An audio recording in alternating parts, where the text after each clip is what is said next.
We're live. All right, everybody, welcome. It is Kristen with Papa Pietro Perry, and Ben is back. There's the good news. We got Ben out of his pool. Ben, show us how tan you are, because this is just ridiculous. Put your hand up. Show me how tan you are. Oh, geez. Well. Oh, I didn't mean that. I meant your hands. He originally started the broadcast topless, but thank goodness we asked him to put his Hawaiian shirt on. It wasn't in quite good taste. It wasn't in quite good taste. No, you're absolutely right. All right. It was okay, but not in my dining room. No, no comment. I think you should still do this one time in your pool, though, without a doubt. Anyway, so let's see. So you are back. You had a little hiatus.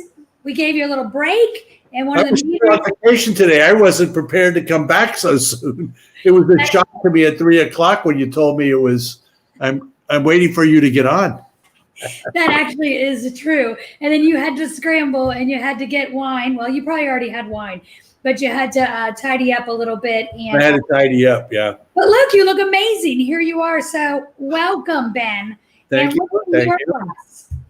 This is a day of rest. The day before we start the most difficult part of the whole winemaking process is the first 2 days of bottling, Thursday and Friday this week. We get 1 week off, and then we'll do the final 3 days. So we do 5 days of bottling for the Pinot and Chardonnay that we made last year. So. And it's the most difficult for you because you have no control over it going into the bottle. We had it for a little over a year and did everything we needed to do to it. And then I handed over to a guy in a truck. And, that's where everything can go sideways if you're not paying attention. I mean, I told you the story about the one wine that we did. Tell me again. Well, tell them. Don't tell me. We were working, and we were near the end of a small lot, and I had to go to the restroom, so I ran over real quick, and came back. When I came back, somebody had loaded a pallet of Shiners, which are unlabeled bottles, onto the back of the bottling line, and started bottling. And it was our most expensive blend. And good thing when I looked at it, was no labels. I stopped. Hey, hold on, wait a minute, time out. Took everybody off the line and had everybody open the bottles that were bottled, put it back in the tank, and went through the bottling line again. And during that period of time, they heard all these noises. And Renee goes, "What's all that popping noise?" And I said, "You don't really want to know." And she says, "No, I really want to know." I said, "Well, that was the Makita that somebody put in the wrong bottle." So good thing we caught it early, so it was no downside, but very scary. If you turn your back for a minute, something can go wrong. The wrong wine in the right bottle, or a right bottle in the wrong wine, wrong cork, wrong capsule. It's not when, it's not if, it's when. So just to explain Shiners, everybody. Obviously, I'm drinking the 17 Sonoma Coast. I started a little early, but you'll see silk screen. I don't know how else to explain it. We silk screen our bottles, and so we have to order our bottles pre-bottling because they're already in. If we have excess juice or whatnot, we have what's called a Shiner. And if you can see this, look, you can see my ring. You can see there's no label. And they shine without a label. So they shine without a label. I just write on them whatever I want, and then I think I'm drinking Makita all day long. That's the crew loves the Shiners. Yeah. We can't sell Shiners, so we have to drink them. Nobody knows what it is, Tricky guys, tricky. It is. No, I love it. So today we're doing Today we're doing the Battle of the Blends. We make 2 blends. We make a Sonoma Coast, and we make a Simone's just saying she brought the 17 Sonoma Coast to dinner at a Thai place. Simone, it is delicious, you're right. So we do a Sonoma Coast blend, a Russian River blend. We don't always make a Sonoma Coast blend, but I'm going to pop up a little map, and Ben's going to kind of explain a little bit about this, the Appalachians, which are the wine regions in California.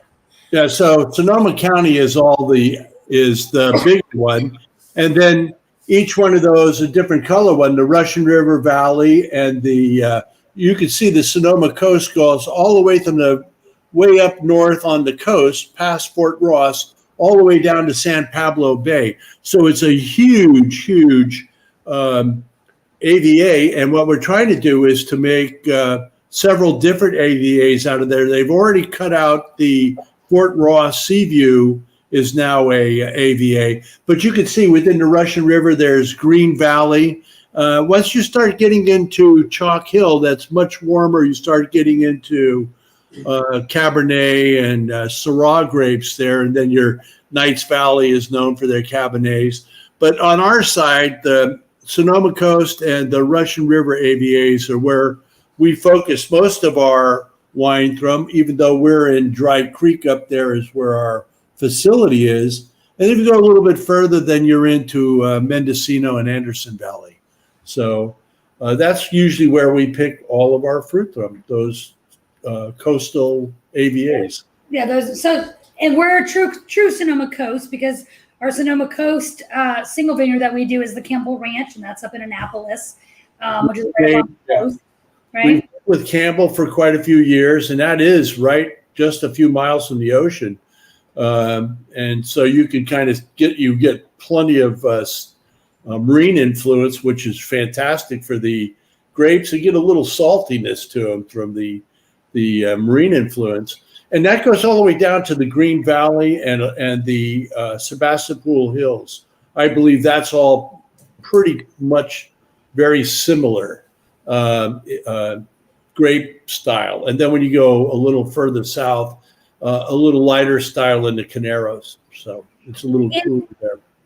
When you do bottling, do you do the blends first, or do you bottle the Mukaida, the clones, and then we make 10 Pinot Noirs. We do the Mukaida, which is our special wine club blend. We do the 2 clones, Pomar 777. We do 5 single vineyards, 2 blends. I think that equals 10. Yes. Right. Thank you. So what do you bottle first? Well, it's what we make is the blends first, and then we go by lot size. So each day, on the first day of each new bottling, so we've got 2 days bottling here. The first day, we'll do all the magnums for all the lots first. And then the last magnum we do, then we start back up with the 750s with the lot we just. So it's kind of a tricky way to do it, but we try to pick the biggest lot. Well, this time we will be doing the Sonoma Coast first, and then I think 2 smaller lots. We'll do the Chardonnay on Friday. We'll start out with white wine, with the machine being nice and clean white wine. We'll push it out, wash it out, and then run the Pinot. We'll probably do 2 or 3 small lots there, the 777 and Mukaida and the Pomar, like Something like that. 2 and 600 cases. We'll fill in that day, and then we'll start again in the following next bottling. We'll start with the magnums all over again for the 3 days. So it's about lot size. We try to do about 15 to 2,000 cases each day. Which is insane if you think about it. And if you've ever been to visit us during bottling, which again is funny because it's 5 times during the fall, and I think maybe 2-3 times in the spring, but it is super fun. It's a mobile bottling truck. It's a big old semi, has the line in it. For some, I mean, it's fascinating. It's a nightmare for me. I don't sleep well for those 5 days, but some think it's enjoyable. I think it's phenomenal. I love it. I geek out on all the wine things. And if you watch our weekly updates, we do a weekly update as well. Ben and I will be on video again tomorrow. We'll try to change clothes so it looks a little more spontaneous. But we'll be there tomorrow kind of videotaping a little bit because it is fun. It is kind of cool. Back to the wine, though, I want to go back to the 17 Sonoma Coast because I'm almost half a bottle in. Not just me. There's one other person here with me. No, it's all you. But he's not drinking, so whatever. Anyways, the 17 Sonoma Coast is delicious, and you're going to be bottling the 19. It 96 points in the North Coast Wine Challenge, which showed very, very well for us. A little bit about the Sonoma Coast is that we in the area when we get new vineyards, we like to either put them in the Russian River or Sonoma Coast, depending on their location, to give me a chance to work with the grapes for a while. If they're really excellent grapes and they deserve to be a vineyard designate, then we'll use it for a vineyard designate. If they're really good grapes but not vineyard designate, they go into one of our blends. And if we work with the grape for a while and it doesn't really show what we're looking for, or it's similar to everything else we have, we'll move on. And that'll give me an opportunity to play with it for a couple of years to determine where it fits in our lineup. I think that makes sense. Wendy Nunes is on, and she said bottling. She said she likes when it's done. That's there you go. That's her favorite part. I don't blame that. She has the same kind of anxiety, but hers is getting the grapes off of the vine and into the bins and sent. Then she can relax. For us, it's when we get the wine into the bottle, so we have a long period of time that we're stressing out about. Well, and I was talking earlier, I was saying, being the winemaker, working with the growers from harvest until bottling, and we're about 11 months there. You have everything to do with the wine. You are the mom and dad to the wine and the process. Once it's bottled, it's now turned over to tasting room, to wine club. So he's bottling the 19 to join the club, so it makes it easier for me to sell. Our journey is complete. Your journey is complete. He passes the buck on to us now, without a doubt. Frankie's asking a really interesting question, and I never thought about this, Frankie. I think the answer is no, but I'm going to pop the question up, or I think I am. Since the mobile and bottling truck is up to your property, can you refer to your wine as estate bottled? I think estate means it's grown on the property, correct? Yeah. Like our Zinfandel that comes from Dry Creek, from Timbercrest Farm, we could put on their estate bottled. I think the terminology is estate grown and estate bottling. Where else would you bottle it? In the bottle, I'm unsure about that terminology. But estate grown, our Zinfandel is estate grown. We just don't put it on there because it's kind of a nebulous statement for a bottle. It really it doesn't make it any better. Well, and Frankie, what I've learned too, back when I was first new in the wine business, because I do love wine, is estate was the cool thing, and it denoted that it was a special and it was kind of a top level. But what I've learned is the appellations are important, and it depends on where the wine's grown, and the beauty is sometimes in the blend. And I will say, because I love old wines, I have pulled out some of the older Russian River valleys, like 02s, 03s, 04s, back when I was trying to clean up inventory. Delicious. Oh my gosh. I think pulling wine from the different areas gave it maybe a little staying capability. I don't know, Ben, all your wine ages beautifully. So I'm kind of talking out of my wine glass. Wine glass. Oh, good. Frankie's agreeing with me. Thank you, Frankie. I do want to say hi to Matt and Yolanda. And of course, Julia's on. And Ross, if you're on, even though you haven't commented, I'm calling you out because I said I would today. Anyways, I want to just pull that one up. So I also opened the Russian River Valley because. So, should I tell you a little bit about this one though? Oh, my bad. Yep. Well, hold on. Let me pour myself a little more first. All right. Well, I could do that while you're doing that. I'm ready.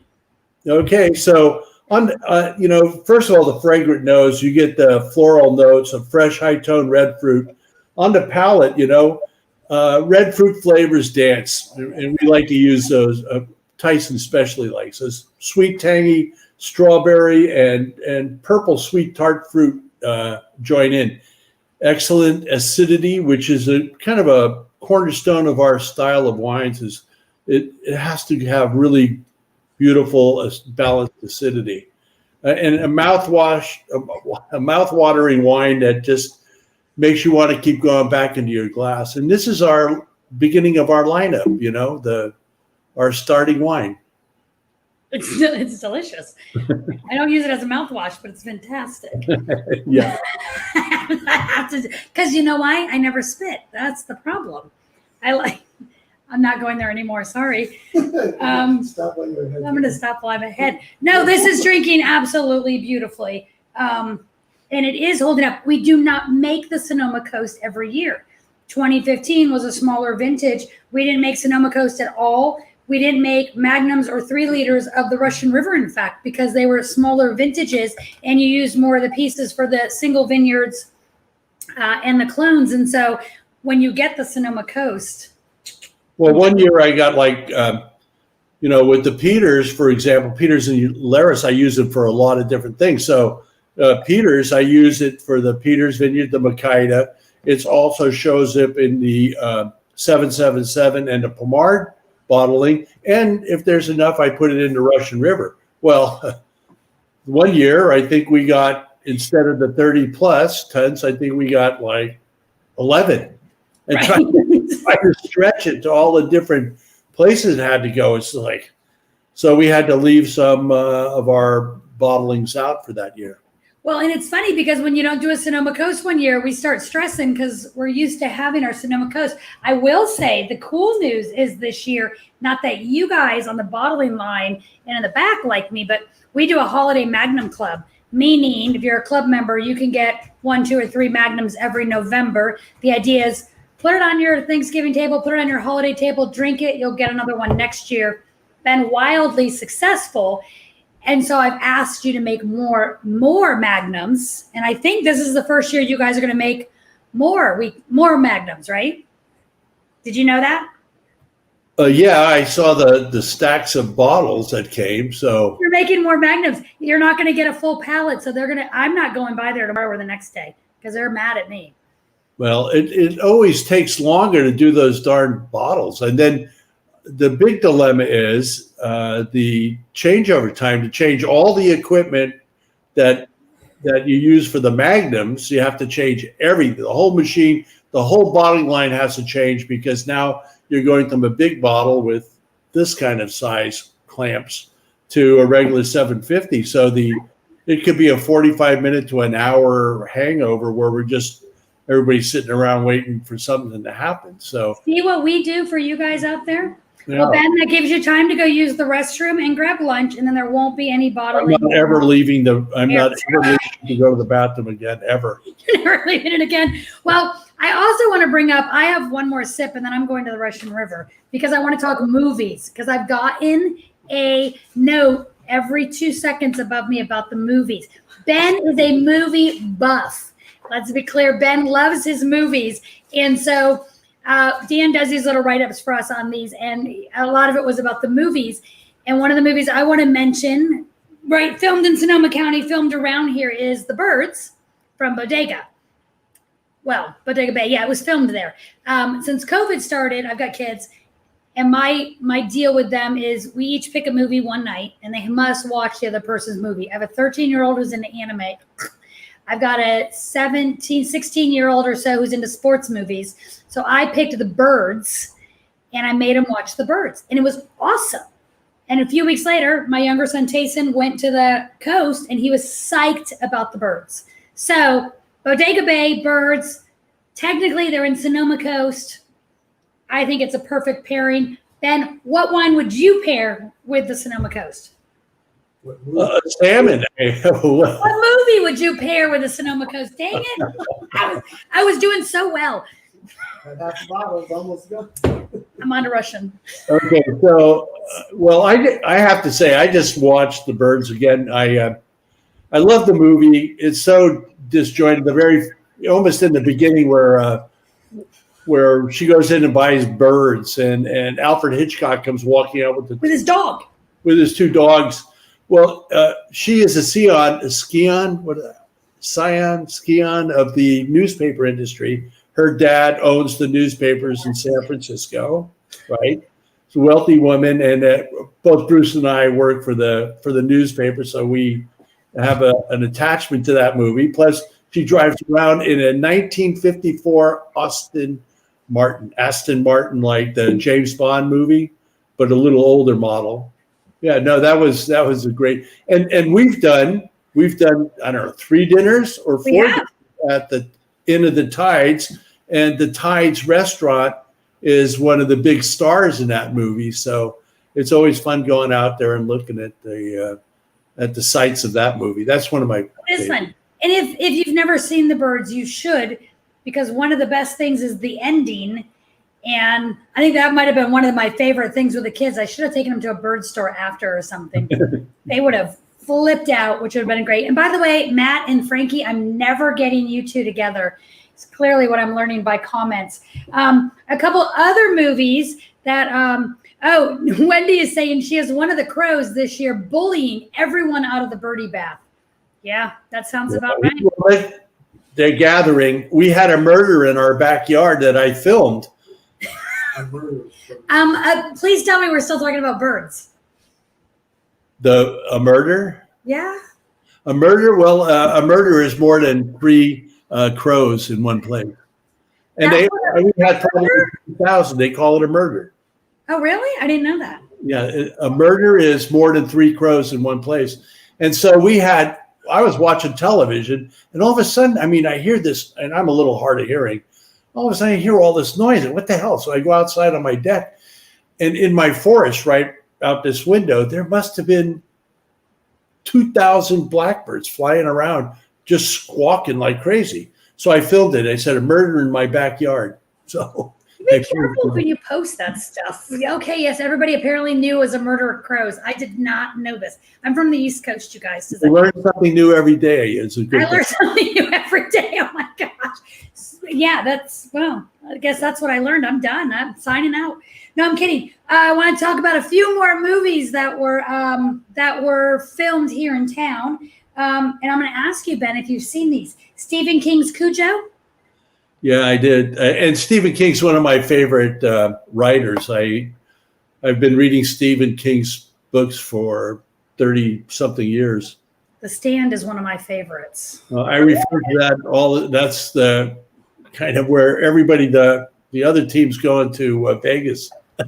I think we mentioned this on our Facebook feeds. I was reading The Stand when I was a waitress in college, and I get into my books, and I remember somebody coughed at one of my tables, and I freaked out because I thought they had the super flu. And now it's true.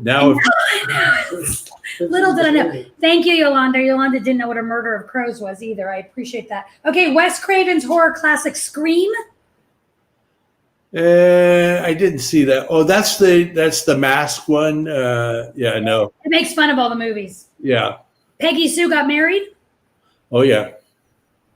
Die Hard 2.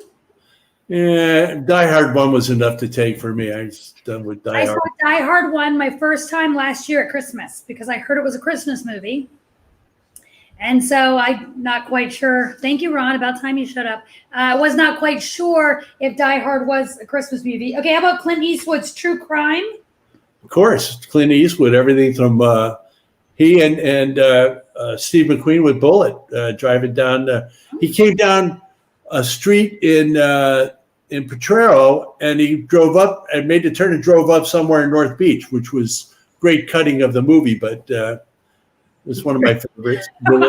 Only a local would know that. Okay, how about The Magic of Lassie? I know. No, yeah, I've never saw it. Timmy's in the Well. I've never seen that one either. This thing about the 10 movies that people pause and watch all the time. And one of the top ones was Sharon Stone in what was the name of the Basic Instinct? Basic Instinct. And I bring that to mind because she was married at the time to the editor, I guess. He was the publisher of the Examiner. I want to roll back a minute. You were talking about pausing movies? Yeah, no, people pause to watch different parts. There's a murder scene. Simone and I know this because there's a scene in The Godfather when the Godfather slaps his wife for having had an abortion. Okay. He when he finds out, he goes, and Simone and I watched this and laughed. Was that? Yeah, no. If you'll ask Simone, she'll tell you. That's when we pause. What part do you pause on Basic Instinct, Ben? Well, that's the well-known one when she crossed her legs on the stand. I mean, I'm not understanding this. Well, that up is because of our the publisher where I worked for him when I worked at the newspaper. And this may be an appropriate time to say that we have a guest coming on September 9th. A newspaper guest. Yeah, I think a guy that I really like, who is the brains behind the North Coast Wine Challenge, Steve Fault, who's the CEO of the Press Democrat, was also Bruce and I's boss when he worked when he was the head of the Chronicle at that time. And so Steve and I go way back when I was head of the union.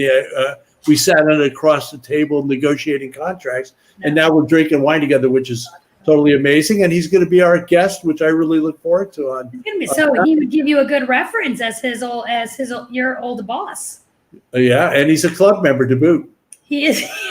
I wasn't going to say that because I didn't want it to sway people's opinions. I am going to say Yolanda is saying, "Oh, play Misty for me." It's a great movie. Have you seen that movie? Out of her wheelhouse. I mean, if it's not Murder, She Wrote with Angela Lansbury. Not your wife, Yolanda. This is Yolanda in Texas. Yeah, no, I didn't. I knew that wasn't my wife. If it's not Mary Poppins, it's not Yolanda. Give me a break. Does she like Sound of Music? Yeah, of course. I love Sound of Music. Yeah, so much the Sound of Music, you know. I love Sound of Music. Ron is saying for him, it's the producers with Zero Mostel and Gene Wilder. I love Gene Wilder. That's one of our favorite movies. And we just talked about the birds, but they went to go visit Keith Mars upstairs at his apartment where he kept birds. And the landlady goes, "Oh, he's upstairs. He's with the boys, the dirty, stinking boys." I knew you were going to say boys. The boys, the dirty, stinking boys. Yeah, so that's one of our favorites. That's a fantastic springtime in Germany for Hitler. I mean, it's a winner. Springtime in Germany for Hitler. I will tell you, I saw was it Matthew Broderick and Nathan Lane did that. I saw them on the stage doing it. Oh, Ron says it's his favorite line. Of course it is. Matt's agreeing for the first time. Great movie. Yeah, Ben loves his movies. Ben is great. What you told me I had to watch Captain Ron. When Ben found out I was doing this movie thing with my kids, Captain Ron was on the list. But what movie did I borrow from you? Little Big Man? Little Big Man. Oh, Blazing Saddles. That's an all-time classic. He goes from a baby, a child, to a 108-year-old man in a rest home telling his story about living through the Wild West. It's probably one of my all-time favorites, along with Road Warrior, with Mad Max, the Road Warrior. And you used to, we'll talk about the 17 in a second. We've got like 4 minutes. But you used to pull Dave, Tyson, your guys together, and you would do dinner and movies. Once we finally moved up to our new location in 2005, I rented a house with my barrel friend, Michael Mercer. And so I would cook dinner and show dinner and a movie a couple nights a week, and showed them all these old movies, The Big Sleep, Humphrey Bogart, Treasure Sierra Madre.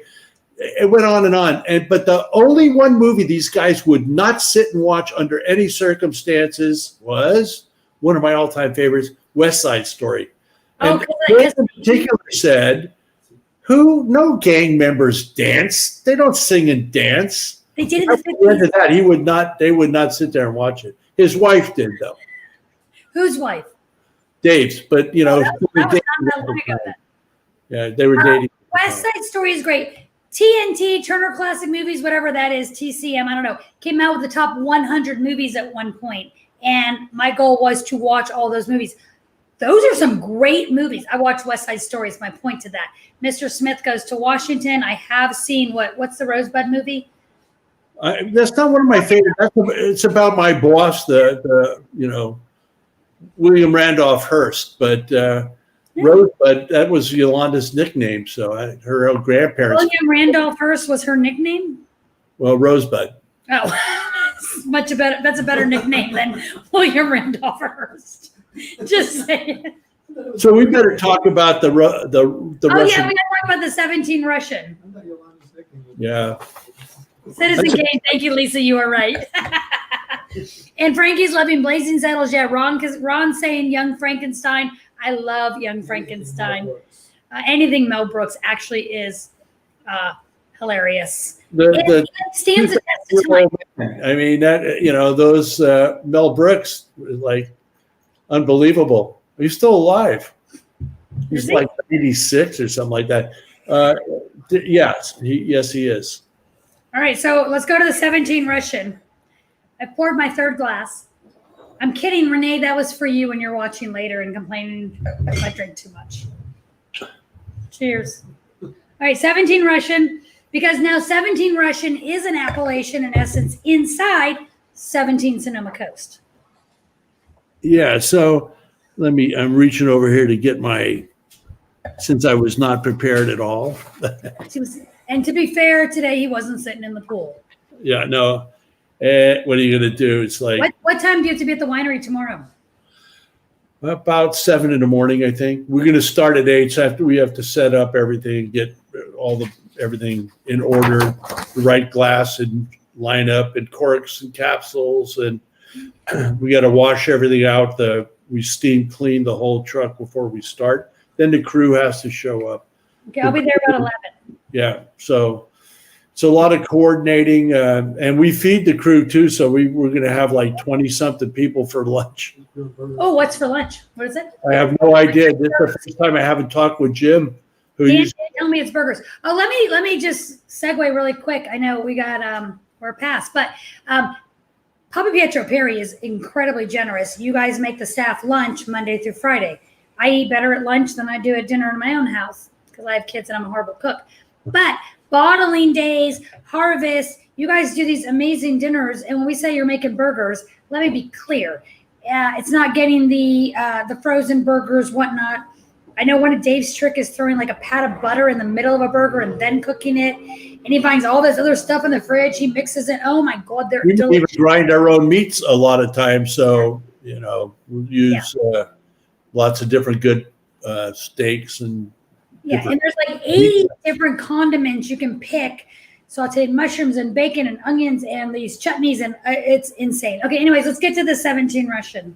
I'm getting the round up signal. Cherry, raspberry, pomegranate flavors weave around this just a compelling wine. And it's funny because the Russian River always does really well for us in our lineup, even though it's our first one. What I think really does it is it's a little taste of all that we make. It's all the best little parts of the Russian River Valley. And singularly, they're wonderful, but all together, they really sing a different song. I think that's why, and it always shows up really well in our scoring. And it's always well received and sells out well too. So, no, it does. And it ages beautifully. Why does the Russian... Well, it's okay. To be clear, all your wines age beautifully because I like old wines. And if you've been to the winery, you know this. Why does the Russian seem to age so beautifully? Well, we don't skimp on anything. Even the Russian River and Sonoma Coast, I use a great deal of new oak on that. We spend a lot of money. I haven't cut any corners in the. I've been making. I don't think you cut any corners anywhere. But I cut no corners. I use the barrels 3 times and I move them out. I use, a third brand new oak, a third 1 and 2 year old for my Russian River and Sonoma Coast, and they just show really well the influence, the bright acidity. We get a little bit of fresh tea and mineral notes in this one. It just classic Russian River is what we think about when we talk about the Russian River and the Pinots that come from here. Well, and your Pinots are classic Pinots in my opinion. Ron is saying, I've enjoyed every single wine you make, no exceptions. And Ron, I got to tell you, my joke is, what's my favorite wine? It's usually the one in my glass.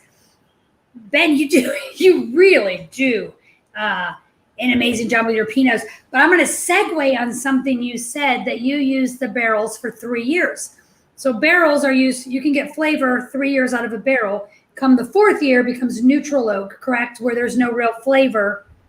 Well, there is. I mean, it just, for a lot of people that buy barrels from us over the years, they just keep it in a little longer. I mean, the barrels are very clean and we keep them really clean, and we almost as soon as we empty them, we're filling them again so they don't sit around. And then when we sell them, people still get a couple of good years use out of them, and they were in high demand, except for now. You're killing me here. Right at the moment. My segue was, what do we do with all these old barrels? Oh, I know. We're going to do a paint and sip. And so apparently we're going to take these old barrels, and we've stolen, I think, 4 to 5 barrels at this point now. We're doing a paint and sip coming up where we're literally taking a barrel stave. Dan is sanding it down, cutting it in half. We're going to paint on it that anybody can have. Our first date sold out. We're shocked. September 3rd sold out, so we're offering September 24th. But yeah, Ben, we stole another couple barrels from you. I got to be honest, and we took those. So September. Well, what the heck are you doing with my barrels? Sorry, we just took like 2. I think Dan just took 2 more. Oh, he did. Oh, you need 2 more? Oh crap, we still need 2 more. So, anyways, if you want to paint on one of Ben's barrel staves and drink a bottle of wine, because we had to do something with that wine in the barrel. And wouldn't that be cool if it was the same wine that was in the barrel? People know when they get that barrel stave that came from a better than furniture quality piece of oak that costs over $1,000 per barrel. So once you paint on it, your wine is automatically worth a lot of money. It is. That's what we're doing for these people. This is incredible. Now we have our paint and sip coming up. We got another Riedel seminar coming up. We're doing a cheese and wine virtual tasting coming up. We're doing all kinds of things because, COVID's still here. The scrap's still going on. Luckily, there's still wine to drink. We can still get together on Wednesdays in our homes. If you remember, Ben, that you're back with us next week, Ben. Well, thanks for reminding me, I'll try to tell you earlier too, but I'll see you tomorrow at the winery. We'll do a little video as well. But everybody, thank you guys for joining us. This has been absolutely fantastic. Ben, I love having you back. I've missed you the last couple of days. I've had to carry it without you. Yeah. So cheers. Oh, wait, cheers. Oh. Yeah, cheers. Cheers. All right, everybody. Thank you guys. We'll see you guys next Wednesday. We'll be chatting about harvest. It's going to be starting. And maybe some music pairings. Maybe some music pairings. I don't know what that means, but I guess we're going to do some musics. Thanks, Yolanda. Thanks, Matt. Thanks, Frankie. Thanks, Ron. Thanks, everybody, for joining up. Annie, thank you. You guys are amazing. Cheers, everybody. See you guys next week. Cheers. Oops. I'm trying to push in.